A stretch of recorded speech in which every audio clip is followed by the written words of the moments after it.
మేడ్చల్ జిల్లా Jawahar Nagar municipal corporation పరిధిలో MP Etela Rajender పర్యటించారు. అరుంధతి నగర్లోని ప్రభుత్వ భూమిలో 60 గజాల జాగాలో కాయకష్టం చేసి నిర్మించుకుంటున్న ఇండ్లను కూల్చివేస్తున్నారని ఈటెలతో మొరపెట్టుకున్నారు.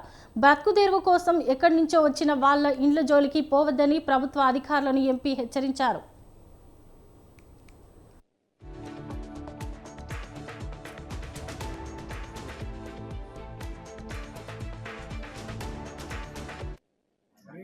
అధికారులు ఇక్కడ ఆర్ఐ కానీ ఇక్కడ ఎంఆర్ఓ కానీ ఇక్కడ కాప్రా ఎంఆర్ఓ గారు ఇటు కీసర్ ఎంఆర్ఓ గారు జలగల్లాగా ఆ పేద ప్రజలు 300 రూపాయలు 400 రూపాయలు కూలీ చేసుకొని సంపాదించిన పైసలు ఇవాళ 50,000 రూపాయలు 1,00,000 రూపాయలు ఇస్తే తప్ప మీరు ఇంకో రూమ్ ఎక్స్పాండ్ చేసుకోలేరు, మీరు పాత తిప్పి కొత్తది కట్టుకోలేరని చెప్పి ఇవాళ బ్రోకర్లను పెట్టుకొని పని చేస్తూ ఉన్నారు.